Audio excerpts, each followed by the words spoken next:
fashion, I think in science class we should be teaching science. Things we can observe and study and test and demonstrate. Things like the first law of thermodynamics. The first law of thermodynamics tells us matter cannot be created or destroyed. Well, everything's made out of matter, so if matter cannot be created or destroyed, then how did the world get here? We're here, you know. So that leaves only two choices. Somebody made the world, or the world made itself. There's no other choice. Well, there are a few out there on the lunatic fringe who will tell you, we're not really here at all. We just think we're here. Okay, you can forget about those folks, all right? We're here. So either somebody made the world like the Bible says, God created it, or the world just made itself like the humanists believe. It just is self-existing and not created. Well, if the world just made itself, how could this happen? Boy, the devil thought about that for a long time, and finally one day he came up with the Big Bang Theory. How many of you have ever heard of the Big Bang Theory before? I was on the airplane years ago flying from Dallas to San Francisco, and I happened to sit right next to a professor from Berkeley, UCal Berkeley. I don't know if you folks in Knoxville have ever heard of Berkeley or not, but Berkeley is not a Bible college. So here I was on the airplane about that far away from this guy, and we started talking about creation and evolution. Everybody I sit by on the airplane wants to talk about that, so I talk about it with him. And he said he believed in evolution. I said, yes, sir, I figured that. You have to teach at Berkeley. I said, tell me, sir, if you believe in evolution, how did the world get here? He said, oh, it came from the Big Bang. I said, really? I'd like to hear about this. He said, you're a science teacher and you have never heard of the Big Bang? I said, oh, yes, sir, I've heard a lot about the Big Bang. And I believe in the Big Bang, but my Big Bang is a lot different than yours. I said, you tell me about your Big Bang, and then I'll tell you about my Big Bang. And so the professor took off on one of those answers that looked like it came straight from the textbook.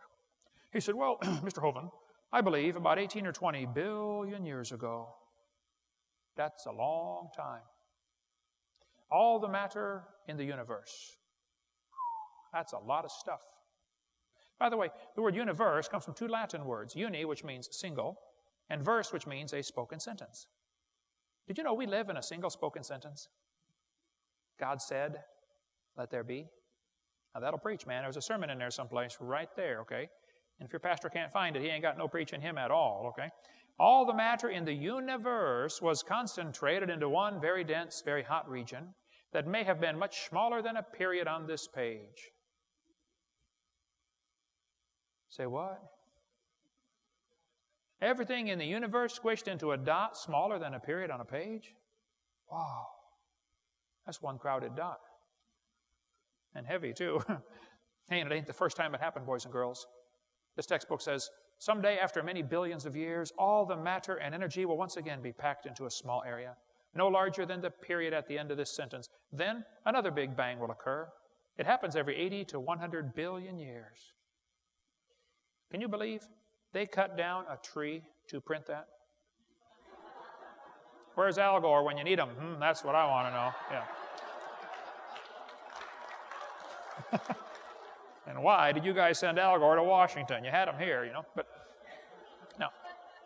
This textbook author was brilliant. I could not believe how smart this guy was. He said, boys and girls, nothing really means nothing. You have to be at least that smart to write a book. He said not only matter and energy would disappear, but also space and time. However, physicists theorized that from the state of nothingness, the universe began in a gigantic explosion. What? Yes, boys and girls, you see, one day nothing exploded. And here we are. We could spend 3 days talking about the Big Bang Theory. They used to say the thing that exploded was a few light years in diameter. Then they said, oh no, it's only 275 million miles. And they said, oh no, it's only 71 million miles. They keep getting it smaller, and now they're saying nothing exploded. Wow, Discover magazine here a couple years ago said, where did everything come from? Boys and girls, the universe burst into something from absolutely nothing. Zero, nada. As it got bigger, it became filled with even more stuff that came from absolutely nowhere. How is that possible? Ask Alan Guth. His theory will explain everything. Wow, I've got to meet this Alan Guth guy. Alan Guth said in Scientific American, the observable universe could have evolved from an infinitesimal region. In the Hebrew, that's a dot. He said, it's then tempting to go one step further and speculate that the entire universe evolved from literally nothing. You see, boys and girls, we all came from a dot, and the dot came from nothing. And they call that science and put it in a science journal? I think I'd call that a fairy tale and put it in the garbage. I said, Professor, what happened to your dot? He said, well, over 20 billion years ago, all the dirt in the solar system was drawn into this little bitty tiny dot, and it was spinning. It spun faster and faster, and all of a sudden, it exploded, big bang. And the pieces that flew off became galaxies and sun, moon, stars, and here we are, people, nothing but stardust. I said, sir, can I ask you a couple of questions, please? He said, sure. What do you want to know?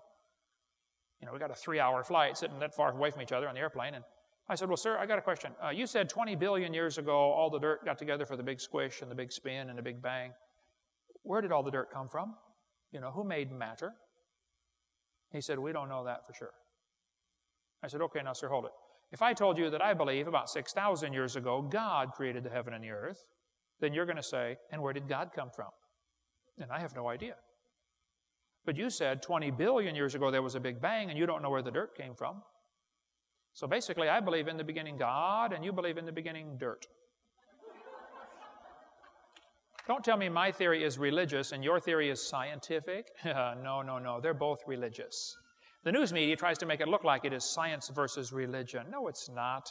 It's not science versus religion. This is two religions. Evolution and creation are both religious. You have to believe in one or the other. The difference is the evolution religion is tax-supported. That's the difference. One of many differences. By the way, these two timelines, it's the same thing right here behind me. On the top timeline, every inch represents 150 years. Abe Lincoln was not even president 1 inch ago. Okay? If I was to show you what 20 billion years looks like at the same scale as the top chart, I'd have to have this chart on the bottom to be this scale. This one would have to be 2,100 miles long. That's from Pensacola to Portland, Oregon. I don't want to carry a chart that big, so I made a new scale for the other one. Okay. The professor said he did not know where the matter came from. I said, well, sir, could you tell me where the laws came from? This universe is run by laws. Gravity, centrifugal force, inertia, Boyle's law, Cole's law. You can eat that with potato salad. Okay. There's all kinds of laws in the universe. Where did the laws come from? And by the way, why aren't the laws still evolving? Do you ever think about that? I mean, why is gravity always the same? Why don't you weigh 10 pounds more one day? You say, well, I do.